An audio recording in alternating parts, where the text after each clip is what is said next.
Good evening. Welcome, welcome.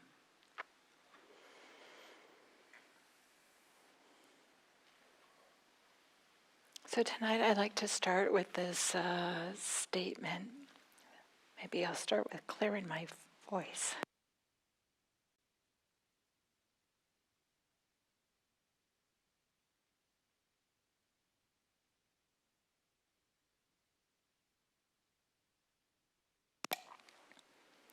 Let's see how it goes. Oh, my voice was fine just a few moments ago. So I'm confident that we'll find our way back to a normal voice soon here. So I'd like to start tonight with this statement that sometimes we might, I know I did, we might have this idea that mindfulness practice, Dharma practice, has this promise that it'll make life easy. It'll make life better. It'll just improve everything in life. And this promise, we come to practice, of course, because we want things to be different. But Dharma practice, mindfulness practice, doesn't actually mean or promise that we will always feel calm, that we will always feel peaceful, that things will go our way, even though we want them to. Of course we do. It doesn't promise that pain, grief, fear, all these difficulties will go away. But the promise of mindfulness, the promise of Dharma practice is something different. There is a promise in there, but it's not that all of a sudden everything's going to start going our way. I would say the promise is more radical than that. The promise is that we can find freedom, that freedom can be experienced, that peace and ease can be experienced right here. Right now. Even though things aren't going the way that we want. Even though difficulty, suffering might be experienced in this moment. But freedom, peace, and ease can be experienced anyway, despite that. And so, the way that I'm describing suffering is this way in which there's this protest, like, no, things need to be different, dang it. Maybe it's obvious with that little expletive on the end, or maybe it's subtle, this subtle way in which the mind and the heart are saying, no, thank you, no, I don't want this. But when we experience difficulties, when we experience suffering, some of you might know this Buddhist word dukkha, and I'm using dukkha and suffering, this single word. Dukkha is the Pali word, suffering is an English word, but I'm using a single word to represent a giant spectrum, from just the mild feeling of things aren't quite right, to things that are awful, just unbearable, intolerable. So when you hear me say this single word, think of this big spectrum. So when we experience suffering, when we experience dukkha, when we experience difficulty, it's not a failure. It doesn't mean that we have failed in somehow, even though we might be thinking that things should be different. Instead, it's just something else that can be known.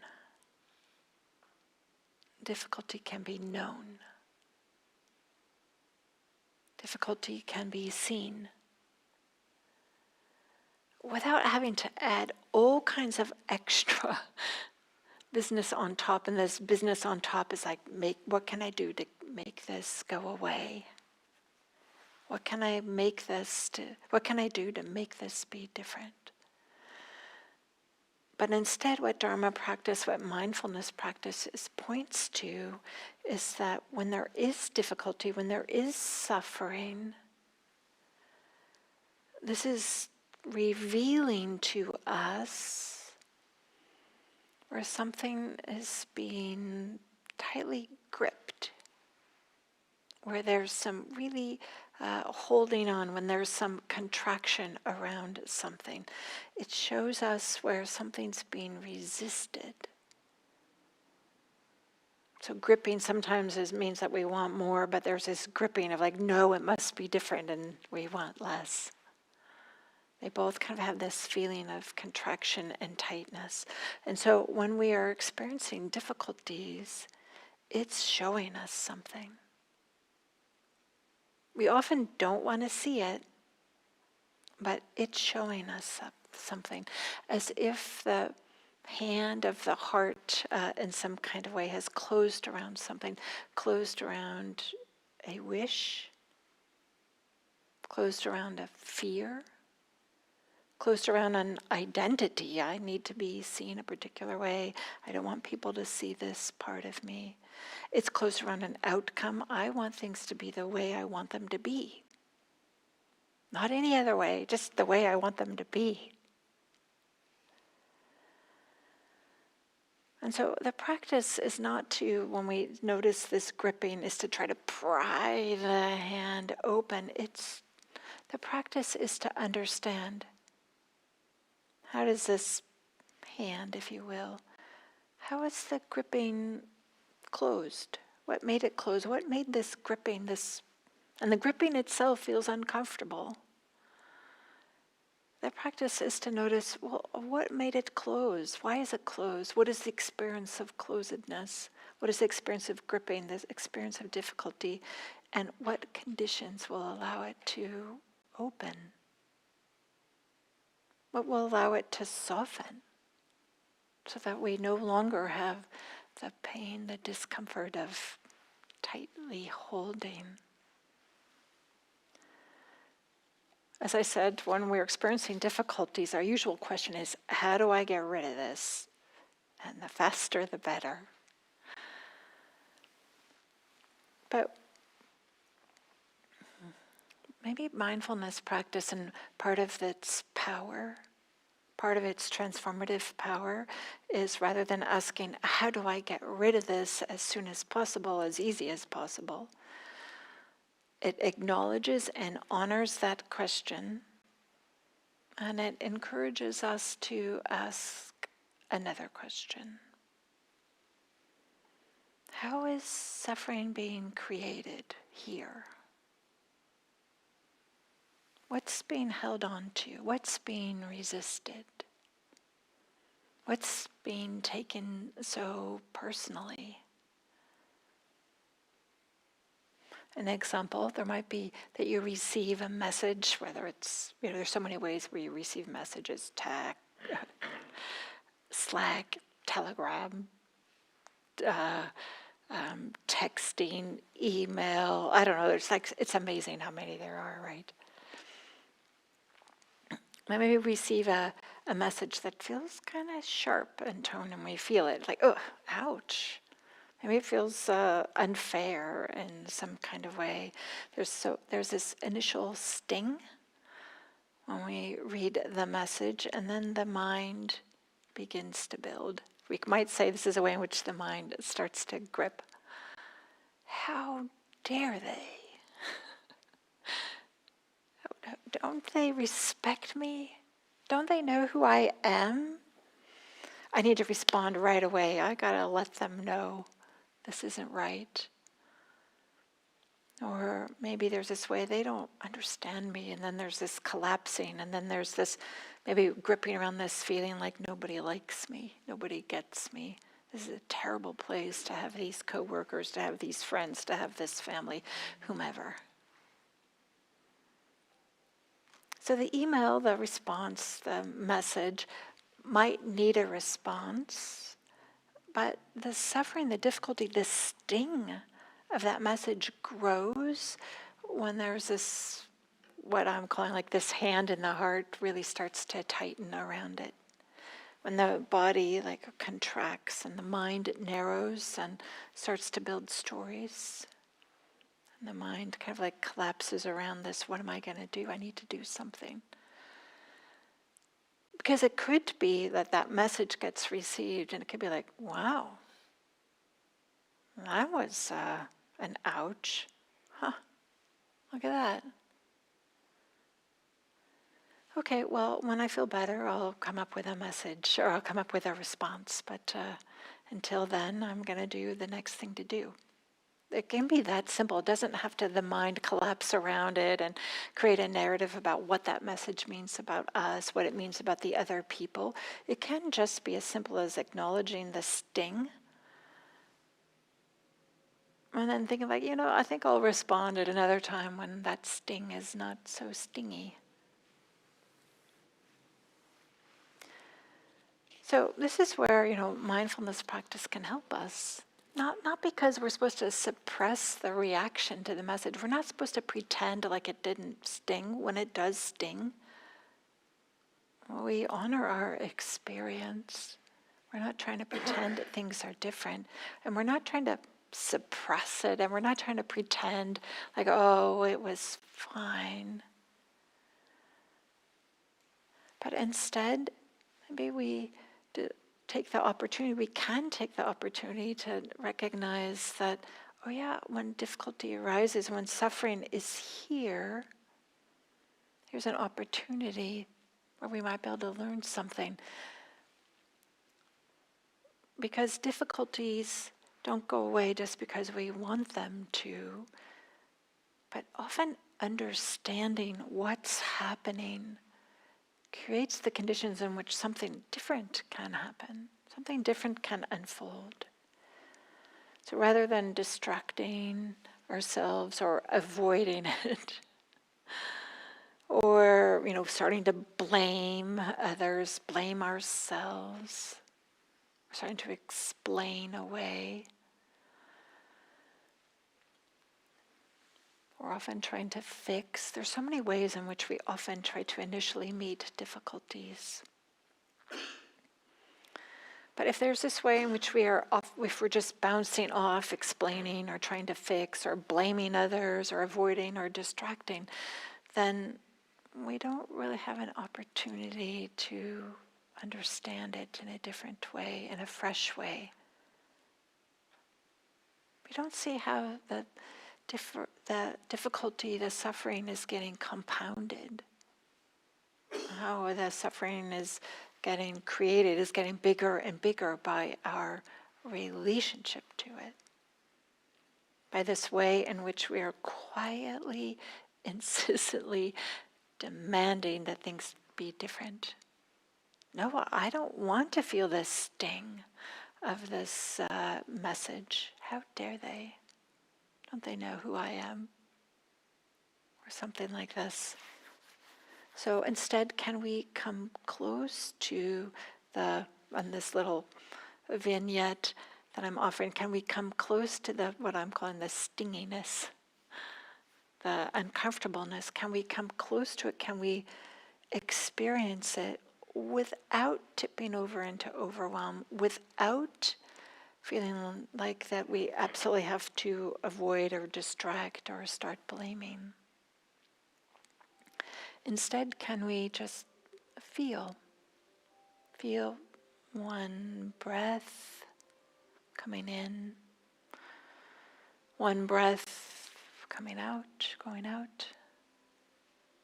Can we feel the feet on the floor? Can we feel what our hands are touching, if they're touching anything? Can we feel the contact with the chair if we're sitting down? So when the difficulty arises, can we get embodied, feel present, and then maybe touch this difficulty, the stinginess, gently? Maybe there's tightness in the chest. Maybe there's some tightness in the face, grimace or frowning, or sometimes tightness around the eyes or the jaw. Maybe there's this sense of urgency in the mind, like, I gotta fix this, I gotta make it be different. Can we just gently contact that? And we might move back and forth. Here's the sensations of the chair or what I'm sitting on, and here's that tightness in the chest when I bring to mind that message. And here's a breath. And here's that tightness in the jaw when I bring to mind. And here's an exhale. And then bringing to mind, I don't think you have to make yourself bring to mind. Often when there's something that feels uncomfortable, it's often just right there underneath our experience. In some ways, kind of saying, look at me, look at me. And so the practice is here, the promise of freedom is, okay, can we just touch into it gently? We do not have to plunge into the most difficult part of this. That's definitely a recipe for overwhelm or for avoidance or jumping right into distraction. But can we touch it gently? Maybe with some way in which that we're also moving back and forth between our breath, sounds, the sounds of cell phones going off in the near, not too far distance. So this isn't avoidance. It's not avoiding. I can say, it's wisdom. It's about meeting ourselves exactly as we are in that moment. It's about meeting difficulties without becoming overwhelmed or drowned in them. And there's this way that helps with meeting things, going back and forth between maybe acknowledging the stinginess, this word that I'm using, difficulty, uncomfortableness, and then going back and forth between bodily sensations, neutral bodily sensations, and then maybe tight bodily sensations. It helps create the conditions in which equanimity, some more steadiness, some more balance can be experienced, can be met. Equanimity allows experience to be known without immediately grasping or resisting. It doesn't say, oh, this is fine, no problem. It says, this is here, this persistent cell phone in the other room, and it can be known. And it can be known with some balance. It can be known with some spaciousness or ease. So this quality of spaciousness means, like in this little vignette, is the painful message is still there. The unpleasantness, the stinginess of it is still there. But the problemness has drained out of it. It's just the next thing that's known. This can be so powerful, this recognition that it's not that everything has to be different. It's just the insistence that it be different goes away, and then it just becomes the next thing that's known, including the uncomfortableness, including the irritation, including the wish for things to be different. So there's this way that with equanimity, the gripping, we might say, is no longer being strengthened. It's no longer being supported, no longer being fueled. We're no longer adding more resistance. We're no longer making the feeling, this experience, into a problem that has to be conquered, a problem that has to be fixed. And it's when we're no longer fueling the problemness that allows letting go to happen. Not as something we force, not as something we perform. So this letting go from the clinging, this gripping, to more ease, It's this natural thing that happens when holding on, when gripping is no longer being fed. So there's a way that poetry can help with this. There's a Dharma practice often is like, says, and language can say, oh, you should practice equanimity. Just let go. Stop clinging. And it can sound kind of, I don't know, dry. It can sound like this tasks that we are supposed to do, and if we're not doing them, there's something wrong with us, or something like this. But I'm hoping partly why I like to use poetry in Dharma talks is that it can point to an experience, or it can point to an image. It can let us have a different experience than this demanding that things be a particular way. So Rosemerry Trommer, you will not be surprised, is the poet here. And in this poem, she's pointing to a house is burning. A whole island may burn up, and she has to choose what to take. So this poem is called When Living on a Tiny Island. It's by Rosemerry Trommer. When Living on a Tiny Island by Rosemerry Trommer. It was a dream, but I tell you, everything was on fire in the house. I knew the whole island would burn, and I had to choose what to take. And I ran past the old records and thought, I have those songs in me. And I ran past the books and thought, I have those stories. And I ran past the photos and thought, those memories are already within me. So I ran, chased by flames, toward the ocean with the only thing I can really carry, this buoyant love. And I dove in, hands empty, able to cup the water and pull through the tide. The salt water lifted me, that whispered in waves, letting go is what keeps you alive. So I ran, chased by flames, toward the ocean with the only thing I can really carry, this buoyant love. And I dove in, hands empty, able to cup the water and pull through the tide. The salt water lifted me, whispered in waves, letting go is what keeps you alive.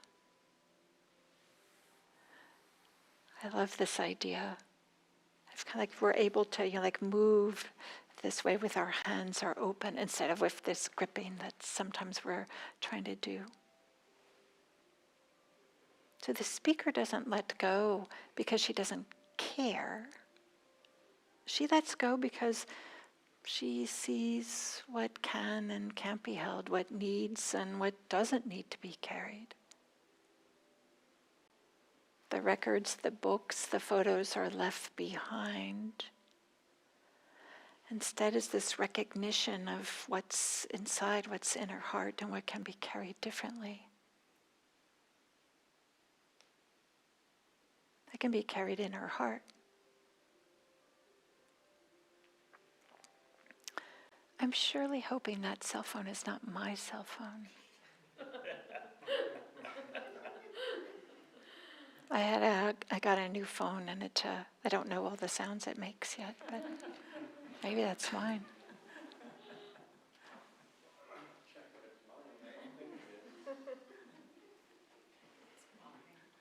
Oh.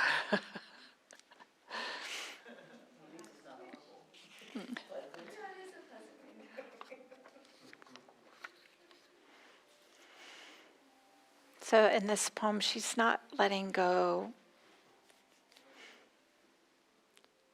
She's letting go not because she doesn't care.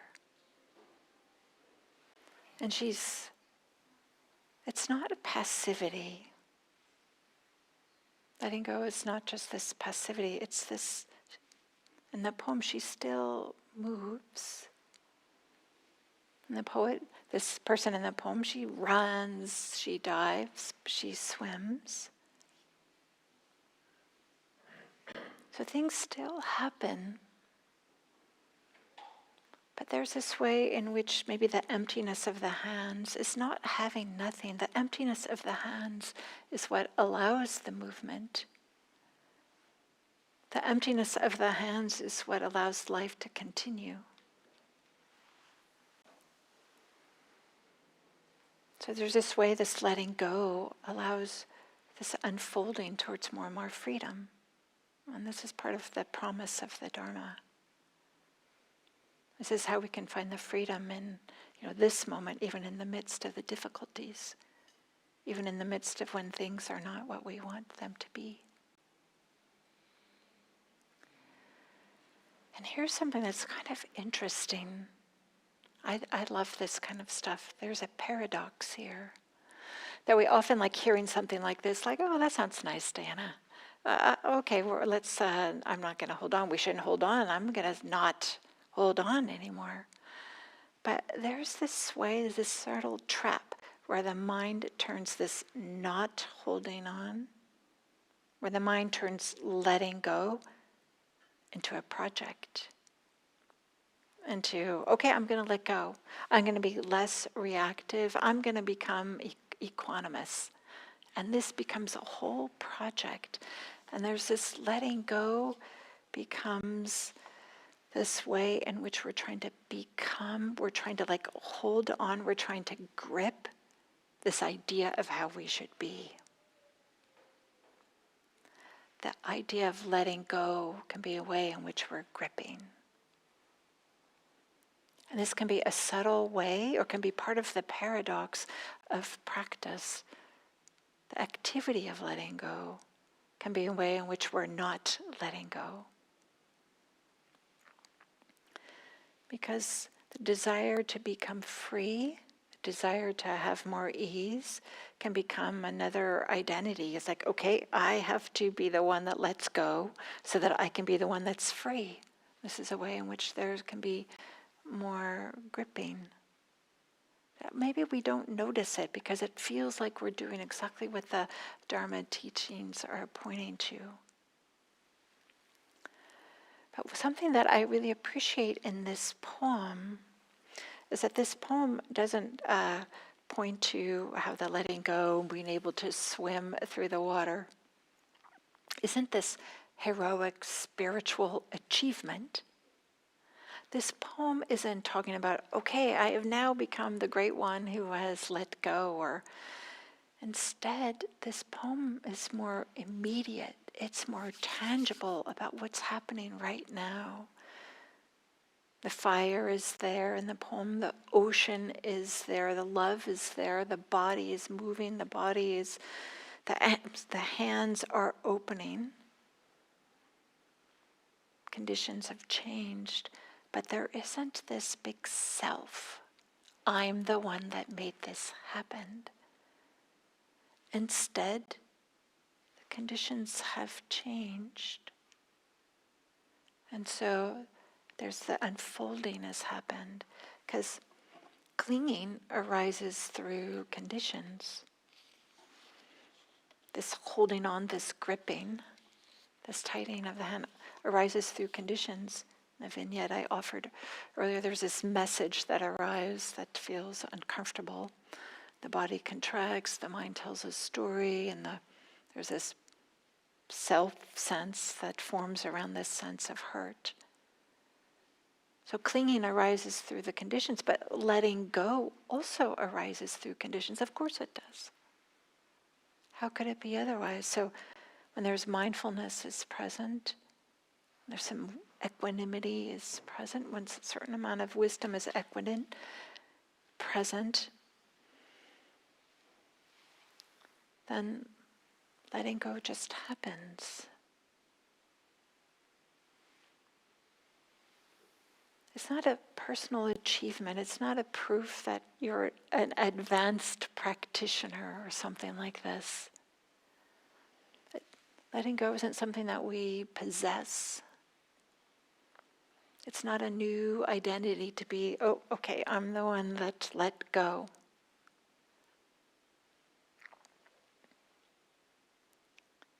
Instead, it's just this recognition that things happen in a lawful manner.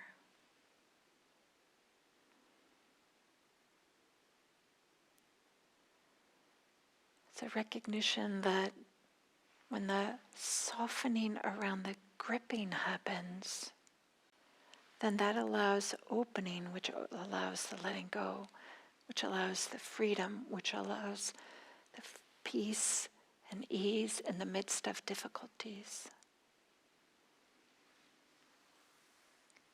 We're so accustomed, I know I certainly was so accustomed, and part of the reason why I came to practice was thinking that, okay, I just need help getting all my ducks in a row. And then when all the ducks in a row, then everything will be fine. Newsflash, ducks never stay in a row. They swim around. That's their nature. And so practice is about recognizing it's not when the ducks are finally all lined up. It's about finding ease no matter what formation the ducks are in.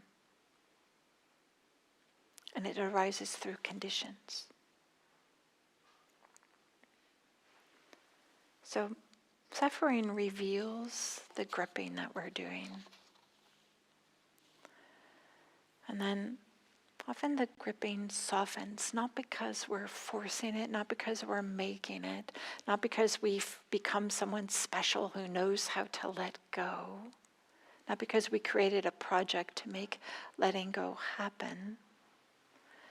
It's because the conditions for holding have softened. Maybe we've met the difficulty with by meeting the breath and touched into the difficulty softly, with some equanimity, with some mindfulness. There's this way that the breath gave some steadiness and the body gave some immediacy to the experience, and maybe some warm-heartedness gave a sense of safety, and some equanimity gave some space.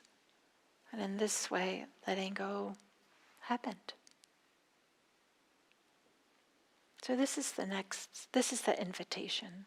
The next time you find some difficulty, might ask, what is being held on to here?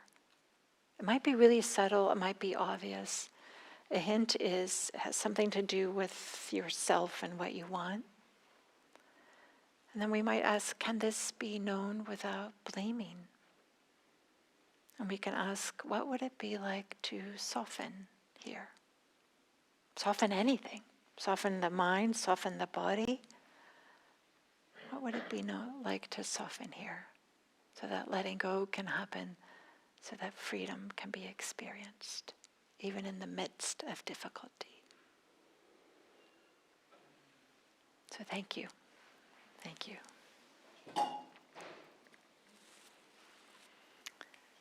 And with that, I'll open it up to see if there's some comments or questions. Thank you.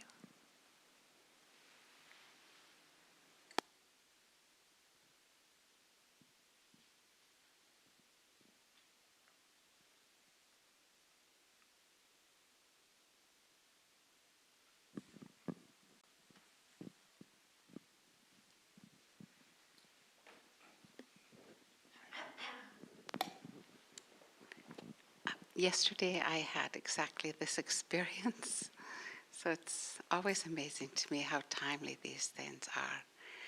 And when you use the analogy of a sting, because that's how you started, I have in my life many, many, many, many times comforted children, mostly children, but sometimes adults, when they've had stings. And, and you can take a piece of a leaf, we call them dokens in Scotland, and if you peel it open, there's a little stickiness inside. You could put that onto nettle stings, and it stops them stinging. Or you can put an onion, cut an onion, and it'll pull out the sting. You can put a cold compress, you can put creams on it. And sometimes you don't have anything. You can just put something a little cold and give a little love to it. And it just allows this kind of hysterical response of, oh my God, I'm stuck, I'm stuck, I'm stuck, I'm stuck. What am I going to do? It's gonna get done. You know how you just, especially some people are much more prone to this than others. And, yesterday I couldn't, that sting would not let go. It just kept vibrating and vibrating until I finally just said, okay, let's calm the sting down. And my first aid in a situation like that I know, okay, I've got a problem, but I listen to talk from Gil about problems. A problem that can't be solved is not a problem, because problems can be solved. So there's all these non-problems. I thought, okay, I have a non-problem. And then I thought, okay, what does Nikki have to say to this? And so I listened to a talk about self-compassion and radical self-compassion. And then it was starting to calm down a little bit more. And finally I was able to pick myself up and do the next thing.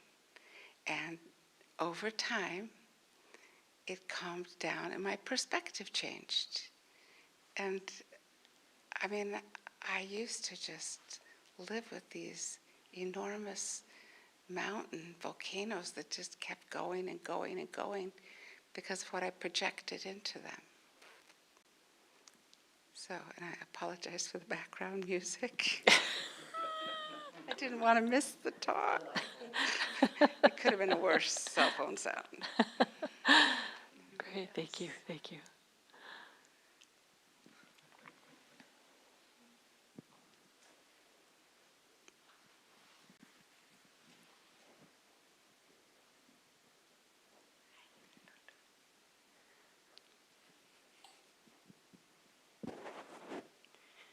Hi, Diana. Thank you so much. So I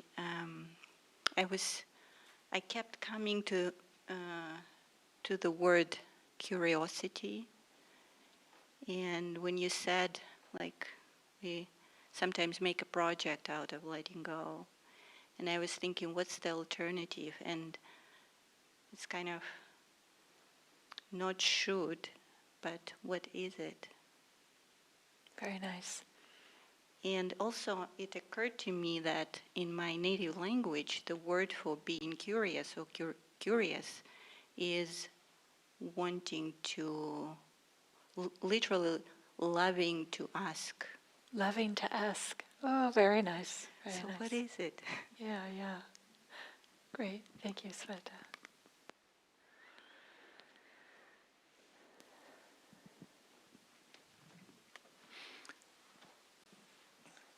In your talk, you talked about how letting go is a result of conditions, just like craving is, or clinging. And that when letting go happens, it's not really a personal achievement. It's just the conditions are in place for it. But effort is in one or two of the Buddhist lists of useful qualities to cultivate. So could we join these two ideas by saying maybe the effort that we do is to put ourselves into an environment or a set of conditions that's helpful for seeing the cause and effect that led to suffering, and then when we can see that with clarity, then letting go just naturally occurs. And those conditions that we put ourselves into through effort could be, reading Dharma books or going on retreats, but all kinds of things. So your question is, one way to help support letting go, can it be effort in particular towards putting ourselves in environments in which would support letting go? Is that right? Exactly. Yeah, Yeah. I guess, so yes, I would agree with this, but there's a way in which I think it can be helpful to, maybe as Sveta was saying, to bring some curiosity to some understanding towards, okay, there's a difficulty here, and there's some tightening around it, or some, I'm using the word gripping around it. So maybe that was implicit in what you were saying, but I think it can be really helpful to point to these two opposite movements, one towards tightening around and one towards opening up. And maybe part of the effort that are in the conditions that could help us to see these two different movements. I'm using this word. Would you agree with that, Bill? That was what was implicit in what you were saying? Not sure. But you talked about tightening. And that corresponds to my idea that that emotions, which involve clinging or the kind of unhappiness that occurs with clinging, emotions are bodily events, which often involve some clutching or tightening or contraction in the body. And then maybe the conditions that are helpful is to learn how to see that happening. Then you say, oh, this horrible emotion I'm feeling is just a bodily event. Yeah, that's one way, right? To meet it with equanimity. It's like, oh, yeah, it's just a tightness in the chest. It's just a clenching of the jaw. And then there's a way in which that can just, that alone kind of has the problemness drain out of it, to be able to just say, oh, yeah, it's just a bodily experience. Yeah. I love a quote by Spinoza, who said, all emotion, which is suffering, ceases to be suffering as soon as we form a clear and precise picture of it. So I don't think it happens that automatically. But seeing All emotion, which is suffering. So, and I guess that means even happy emotions. So he's saying that every single emotion equals suffering? That's what it sounds like. Yeah, I wouldn't agree with that. Ceases to be suffering, however. I mean, joy, I don't know. Is that suffering? Happiness, is that suffering? Delight, is that suffering? Love, all these good stuff. Well, then you start to parse the meaning of happiness. So there's, And suffering, you start to parse the meaning of suffering. Yeah, we could go down that road. Yeah, but if happiness is getting what we want, instead of just... Yeah, I would define it differently. Then that's kind of a suffering kind of emotion. But then there's joy, which is just being happy anyway. So that would not be included in what Spinoza said. What I appreciate about what you're saying is Spinoza is apparently pointing to the role of seeing. Yes. Seeing clearly. And I would say that's what practice is about too. We might quibble about what's being seen and the definition or something like that, but the importance of seeing, being present. I apologize if I got too intellectual about this. That's fine. Okay, well, thank you all for your kind attention. Wishing you a lovely rest of the evening and safe travels home. Thank you.